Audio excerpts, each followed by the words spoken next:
When I called, they told me you would be discreet.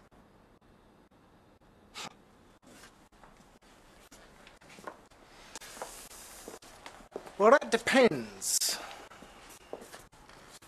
Depends on what? Depends on exactly what kind of vermin you have running around in this museum. How should I know? You're the experts. My point is, Ms. Diamond, how do you know you even have an infestation? There.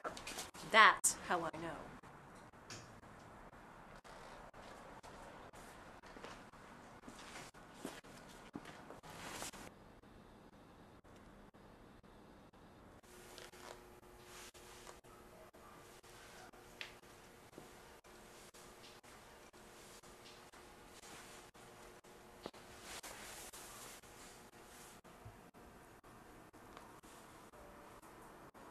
Blimey, that is a healthy shit.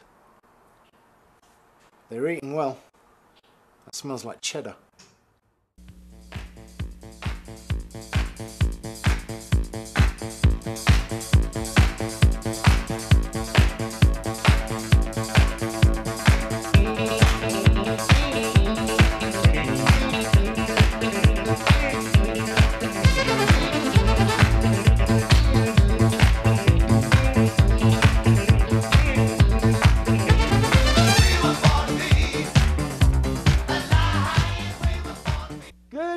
Ladies and gentlemen, and welcome to What's Up With That, the show that brings you interesting people, places, cultures, and subcultures here in the South Bay, the San Francisco Bay Area, the state of California, and beyond. And tonight, what's up with the 48-hour film project? What is the 48-hour film project, and how does somebody make a film in 48 hours? Well, being a film student, I know that trying to even attempt to make a film in 48 hours is a task. You have setting up the sets, you have to choose locations, you have to set up the cameras, and all this stuff takes a long time. And then you have to make a film. But most of all, you have those actors, that diva actress or diva actor who's going to say to you, don't you think maybe we could do it this way? Well, I'm sure that these filmmakers have to encompass all of these and more. It's a challenge. It's a great, great project, and we're going to see some great clips tonight. It's going to be an exciting show. Please welcome from the 48-hour film project, Vincent Lowe. He is the city producer for San Jose 48-hour film project. What's up, brother? Hey, man. How you doing? And Jake Rangel, he is an award-winning Bay Area filmmaker. We're very lucky to have you tonight. All right, so let's get started. What is the 48-hour film project? Well, you know, it started 10 years ago. A group of people decided it would be fun to see if they could actually make a film in one weekend. And it grew to now... A long weekend. Yeah, it is a long weekend, although that's not the only way to do it. But most of the time it's a small team of people, 6 or 8 people, and they stay up through the whole thing, and they have to write it. They have to shoot it, and then they have to cut it and turn it into us before the weekend's done. It's quite a feat. In fact, as my dear aunt would say, it's batshit crazy to try doing this. Well, I would say that the last 2 hours must be sheer panic. Oh, absolutely. What do you think? Yeah, well, no, you don't have time to panic anymore because you're just not even so thinking burnt about out. it. Yeah, you just look at the clock and you're working as hard as you can. I bet. So we just saw a clip of your film. Why don't you tell us a little bit about what the audience just saw? That was just one of the opening scenes of the film that we turned in, and that was called Raton. And it was a short film, and it was done in all 48 hours. It was produced, written, shot, edited, finalized, and turned in all in the last 2 hours, though, of it was really just pretty mad. Oh, yeah. Well, because you're always just get running this out of thing time. done, Yeah, right? you're always dealing with technical things, so there's always like that element. And even though we had this like cutoff time, it's just funny how like you just blow past it. And my editor, he was like so busy, and we took the laptop in the car and we're actually putting it onto the disc as we pulled up. And then I would after we assume turned there's a lot of tricks to the trade. Oh, yeah. Happens a lot. He forgot his shoes though. That was the only problem. Oh, I was going to say, what he's not telling you is they wrote it, and then they wrote it again, and then they shot it and produced it. And, you know, Jacob turned in his film this year. This was the first time he'd done this. But when he turned that film into us, he knew he had a winning film. It was on his face, and he said, I think we won. So what was your inspiration in your film? Well, it really came from the set. My friend Jason, who's my DP and longtime collaborator, he has his parents own a pretty old laundry. Okay. And you walk in there and it's like a David Fincher set. It's just everything's is dilapidated and like old, and it all looks good and has these crappy lighting. Yeah, you those know? are the best though. Yeah. You walk into those places. So I just knew that with that location, it was like that was key to, you know, and that inspired me. We had a lot of ideas, but they were really grand. And I just kept taking it down simple. And the night before everybody showed up, you have to like write Friday night. You get like the they give you like the genre and all your props and the things that you have to have in the movie Friday night. So you're just like writing basically all the way. Most people I think write till about midnight or 1, and then they pack it in. But we just were getting started like around 1, and we wrote on this idea to like 5 or 4. I mean, and then everybody went to sleep, and I decided to change it when everybody was asleep. So the goal is to produce a film in 48 hours from beginning to end. Right. Anywhere from a 5 to 7 minute film. Okay. Well, wow. Yeah. Okay, so we're not talking about like a 2-minute short. You can do that. I mean, I think the minimum is like 3 minutes, right? 4. 4. Yeah. But it's hard to tell. That's even harder to tell a story in 4 minutes than it is in 7. So, I mean, I think, you know, it's like commercials, the way they're shot, 30 seconds, it's in and out. Well, I remember in film school they'd always say, downsize it, always think of the least amount that you need. Then you see it and you're like, I should have left that scene in, because now it's like, now it's really bugging me that I worked on that and it's just missing that certain thing. But well, that's the problem that people run into, Andrew. You shoot this and you work really hard. We spent 2.5 hours shooting this scene, and you get to the cutting room and go, we really shouldn't put that in, but God, we worked so hard on it. We got to put it in. And if you leave it out, a lot of times your movie's actually better. The shorter movies tend to play better with the audience.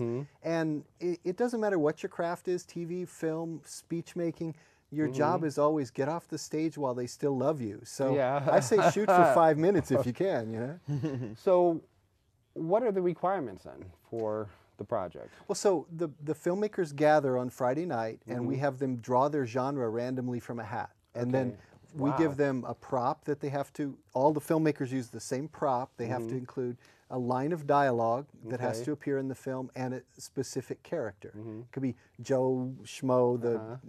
That's very funny. It's great fun to do. Yeah, it sounds like a lot of fun. Yeah, it's a lot of... Very challenging.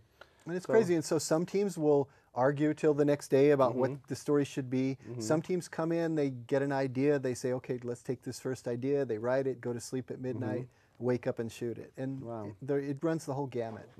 Well, you've had some ideas, and we're going to see some of your clips right now. So why don't you tell us what we're about to see here? Well, so one of the things we're really proud of is that we draw a lot of young filmmakers who are even at high school age or just beginning film school themselves. Right. And we so you're had like the teachers, and you're sort of their mentors. Well, I mean, we don't interact with them very much. We just tell them what to do, and we give them a platform to show their work. Usually they'll have a faculty advisor. But we had this incredibly talented group from International High School in San Francisco who came to our festival this year, and they drew, as their genre, they drew foreign film. Like, how would you feel if I gave you foreign film to make, right? Wow. They were French. That would be a trippy one, huh? Yeah, I don't know. What do you do? Like pretty I crazy. would just make up a language. Well, that's been done. Yeah, see, there you go. But that's not You should made up. try it. Yeah, You're good at and it. then you can put some, that would be hilarious. Well, I like that. I'm going to take that And then you idea. can call it Hagagaba, from the little island nation of East Wahuli, You have to spell that for me. okay, I'm so sorry, ideas go are ahead. stolen. Well, in this case, fortunately, they were French students, so they did a film speaking in French. But when you see the clip, you'll notice the subtitles actually aren't what they're saying in French. Oh, that's funny. Yes, And they told us that their teachers, who are native French speakers, they're French, they didn't really get the movie. But the audience loved it, and we loved it too. And this clip shows the setup for the story. You'll get, by the way, that their character that they were required to include was an exterminator, and that kind of shows when you see the clip. I'm liking it already. All right, let's check out the clip. Tu peux me passer la baguette, s'il te plaît, Michel? Le fromage? La baguette, s'il te plaît. Tour de France. La baguette, s'il te plaît. Oh, Voilà, la baguette. Merci. Oh.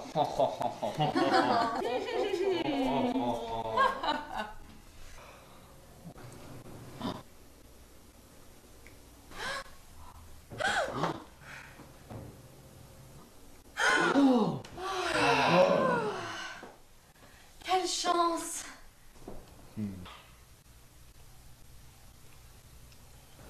Voulez vous coucher avec moi? Ta femme, elle est magnifique. Ouais. Ta gueule, crotte. Sale pute. C'est la vie. Ah oui, oui. Ah oui, oui, oui.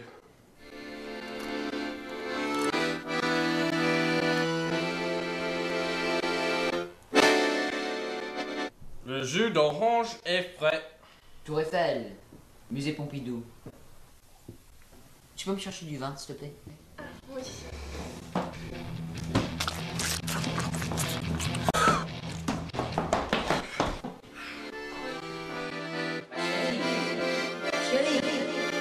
Ma chérie, qu'est-ce qui se passe?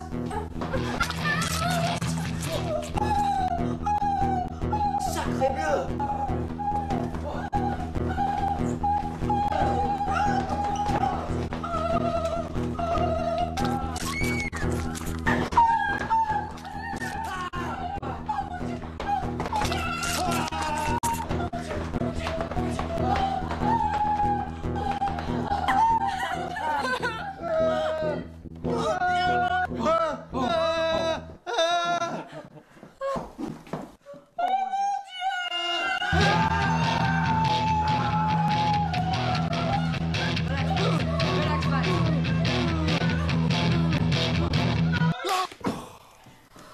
Où est le toilette?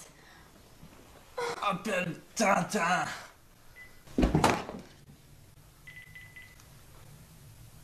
Charles de Gaulle. Ouais.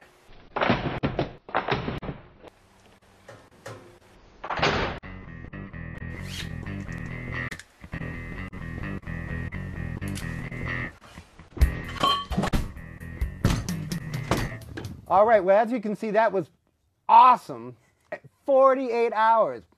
48 hours. I'm still stuck on that. It's amazing. So I'd like to, we were just previously talking about the genres.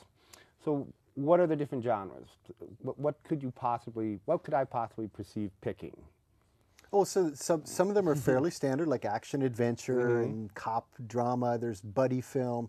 And then we also, foreign film was actually a wild card. So when a team gets their genre, they can actually panic and say, no, we could never do this, and toss it. And then we give them an alternate when they're stuck with like foreign film. The one that I think does best with audiences is mockumentary, because it's usually easy to make. All right. You can get your family and friends to be in it, right? And we all know what it's supposed to look like, and you can just have fun with it. Yeah. It's my favorite. It's what I would want to draw. And the last 48-hour film I made myself, we drew action adventure. I didn't even know what to do, man. And if I'd known Jake, I'd have had him on the phone. What's the hardest one, do you think? Is that the hardest one? It goes by, like, this girl called me the night after everybody had disseminated and said, I can't do horror film. I don't like horror films. I don't watch them. I don't even know what's supposed to be in there. I think what's hardest varies by person. So, Jake, what would be the hardest genre for you? Well, I mean, it really doesn't. It's like, you know, somebody might think a musical's hard, but somebody else might have a musical background, so it'll be easy to them. Let's say you get musical too. Oh yeah, musical or western. Man, this is great. Well, they mix that. That's actually a mixed genre. So you draw and it goes musical or western. You can choose. Okay. It was some people made a musical western. Yeah, I was going to say, just make a musical western. Exactly. And there's like femme fatale, right? Like okay. And then there's a couple other ones. I don't know. There's a couple of genres that I thought were pretty tough. I can't remember them right now. There's a lot of genres though. And sometimes they rotate them, so not every year there's the same ones, I think. There's like different ones. So they throw in some surprises. So then you said you get a line of dialogue. Okay, so give me, like, in your film, what was the line of dialogue? It was tell me again why this matters. Okay, tell me again why this matters. Yeah, it wasn't, maybe when we first read it, it sounded like it might be easy to slip into some dialogue, but yeah, impossible, proved right? pretty hard. Yeah, you know, compared to, like, I read the years previous, and it was, the lines seem a lot easier. I don't know, I just think, but I think they're running out of ideas, though. So this year, in fact, this month in a newsletter they send out to all the 48-hour faithful, they've invited fans to send in favorite lines, because there was a line this year, like, I saw a line like, Deja Vu. This is Deja Vu all over again, stolen from Tommy Lasorda. Yeah. That's not who it was. So I think Somebody. they're running out of ideas now, and they're like, okay, let's. Yeah, somebody. We know that. Yeah. So we submitted a few of our favorites of what would be the kinds of lines that would be fun to have people have to put in their movie. You know, my favorite It's is really this. Fascinating, actually. It's going to take a lot more men than that. Oh. I think you could go all over. With Oh that. yeah, that You could just go. that's any genre. You could go Yes. crazy with that one. There you go. Well, that sounds like a. So then you get all the stuff, and then you sit down, you pre-plan. Okay, is that like a total? Is it director say all, or do you work as a team? Is it?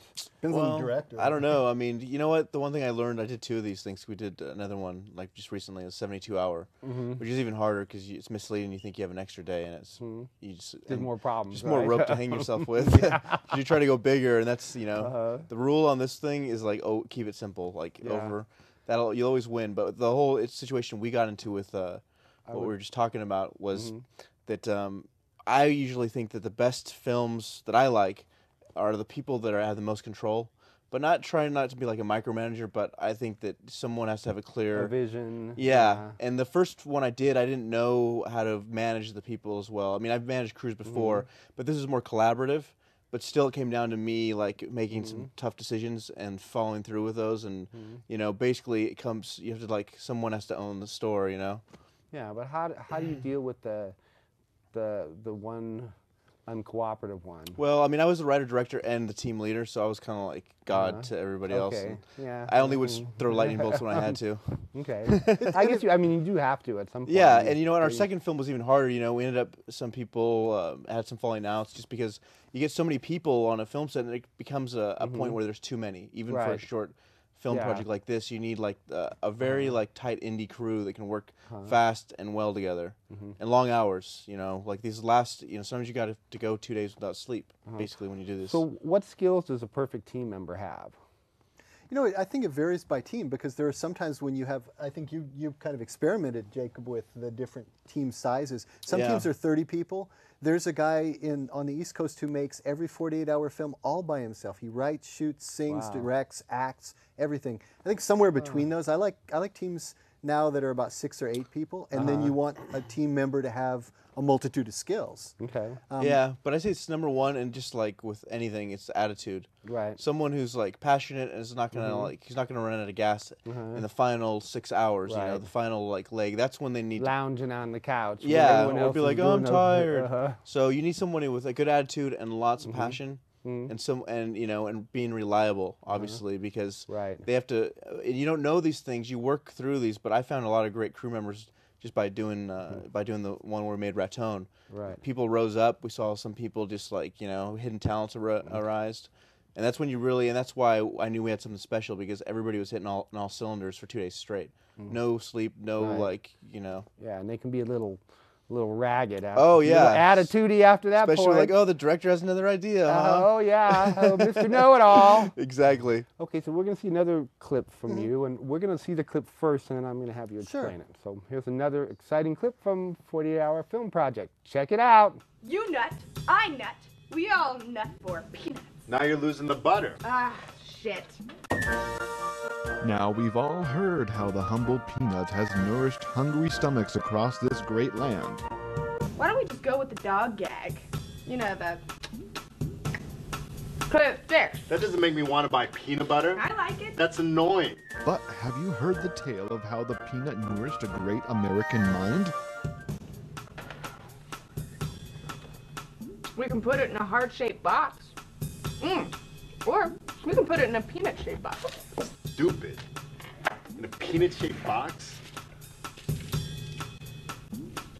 Perfect. George Washington Carver, the father of our country's favorite snack. Wait! Isn't there already a George Washington Day? George Washington Carver. George Washington Carver Day is completely different. Picture George Washington, only black. And more peanutty. More peanut buttery. Don't forget the butter dog. Ah, yes. I don't get it. Toy sales spiked during Christmas. Turkeys on Thanksgiving, chocolates on Valentine's Day. Whiskey on St. Patrick's Day. George Washington Carver invented peanut butter, and that deserves celebration. But There's no such thing as Black George Washington Day. And that's what we're here for. Picture this, the all-American family, mother, father, tucking in their little girl on George Washington Carver Day Eve. Visions of nut-based hydrogenated confectionery delights dancing through their brains. She wakes up, walks down the steps on George Washington Carver morning.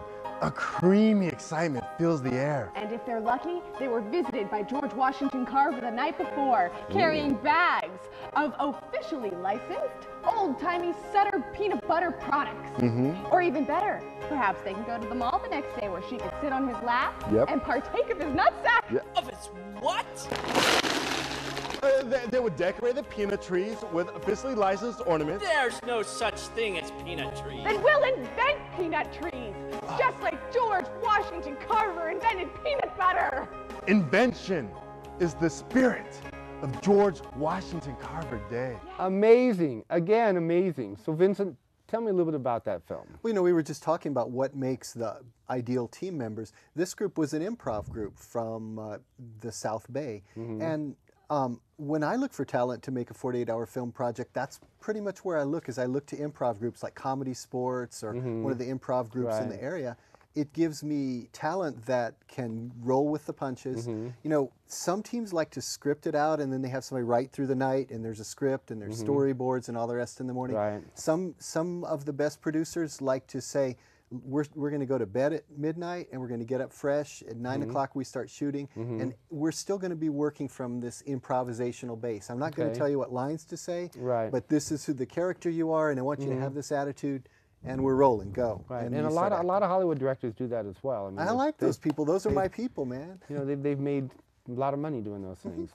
So one thing I was just kind of wondering, so because there's such a room for artistic expression, do you have any censorship issues? Is there anything that's written in the script there? We in the guidelines that we. Sorry, that's a good question. I was wondering. I'm glad that you asked that because Oh, we were wondering how far we could push it, but we never. I never asked. I'm sorry. Go ahead. I'm glad you kept it about where you did. So we advise the filmmakers that this is going to be screened before an audience and that it isn't rated, and so.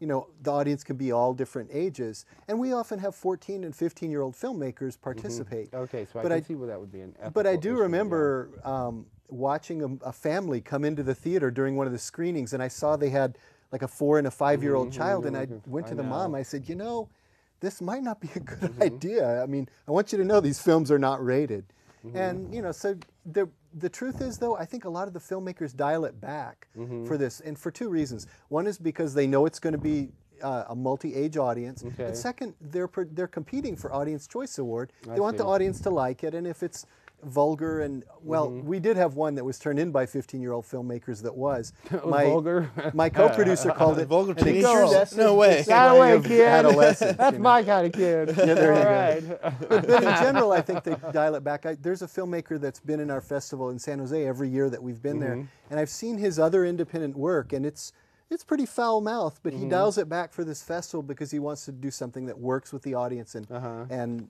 he knows the audience comes from a different. So this is a big project. You play all over America, I guess. The world. I mean, yeah, the world. 76 cities this year across the world. 2 years ago, the winning film actually came from Tel Aviv. It was a film. They drew science fiction, just like you guys, and they made a film about a man who would know exactly how long you have to live if he touched you. And he also knew then how long he had to live. Concept, it was a beautiful film, too. So what's some of the more peculiar films that you've seen? There was a filmmaker, well, it was actually a couple who knew the producers of the Worldwide Festival, and they entered in San Jose. And they made this film that was sort of a political commentary, but they couldn't think of anything funny to do with it, so they amped up her voice and gave her a chipmunk voice to talk, and it was odd, and her friends acknowledged that, and she acknowledged that, and whatnot. It was just strange. Just a little bit strange. How about you? You know, I've seen a lot of the films here, but not nearly as many as Vincent has because he's been involved longer. Yeah, I can't say off the top of my head. There was a couple pretty off ones this year. Yeah. But it was mostly because the way they shot them. It was almost interesting because okay, so they just, it was people maybe like a couple of them were messing like with your mind. yeah, and like all that, well, there's like low like production value, but Right. like the sound was so like distorted that it almost sounded cool. But I would think that maybe that might be something that someone would want to do. You know, I mean, sometimes that would be a choice. That would be Yeah, an but you option. can. I think sometimes you can tell if it's a choice or if it's just. Oh yeah, That's all we knew how to do. Okay. No, You he's know. the one that's when they're talking. Saying, well, but this is what my it's original idea was to do a low. exactly. Yeah. The thing is, though, you can't take away the passion or just a complete. Because I met a couple people that didn't make the time limit. They did everything but missed it by a few minutes. We turned our film in, and it was sad. And you know, because that's so if you even finish on time and have something to turn in. That is an accomplishment in itself, and right. that's the reason I decided to do this. Like, because I've never done one of these before, but I wanted to, you know, explore my own limits and see, you know, can I push myself, stay up for 2 days, and it doesn't matter because at the end of that 2 days, you're going to have something to show. Right. It's going to be self-contained. You'll have a short film. Yeah. You don't have one on Friday night. You do have one on Monday morning. So, what's the strangest movie you've ever seen? Well, last year we had a filmmaker whose entire crew just mutinied on him and left. And so all he was left with was a camera and himself. Oh, no. And he made a one-man movie about the story of his film team leaving and what they were going to show. I am my own wife. You He know? had he had like B-roll of a field going, this is the field where we were going to shoot. Oh, that's funny. Yeah, it was okay, odd. so you wanted me to talk a little bit about, and we have to talk quickly about your relationship with Schoolhouse Earth Media Labs. I mean, what is that? Well, Schoolhouse Earth Media Labs is actually the reason I'm able to produce the 48-hour film project. That's my job, and then part of our expression of Media Labs is the 48-hour film project. We make alliances with film festivals and with community media outlets all around the area, and that's what we do. So it sort of pays the bills, right? That's what gets us in play. We never really talked about cost, but we really don't have that much time left. So I just want to say thank you very much. Keep doing what you're doing. It's great. And I think the concept is awesome. I think, you know, getting into film, you have to learn a lot of things, you know, and it's sort of, you have to learn how to, especially 48 hours, you have to organize a lot. Yeah. So keep up the good work. Congratulations on your award. Oh, thank you. You know, Thanks, someday Andrew. we'll see you up in the We'll see. the big award shows. We'll see if we get the next I'd like one to thank made. all the little people, and that's all the time we have for What's Up With That. And I'd like to say to our viewing audience, as always, if you're walking down the street and you see something interesting like 48-hour film project, and you wonder to yourself, hey, what's up with that? Well, tune into our show, What's Up With That, and maybe you'll find exactly what you're looking for. We'll see you next week on What's Up With That. Good night, everybody.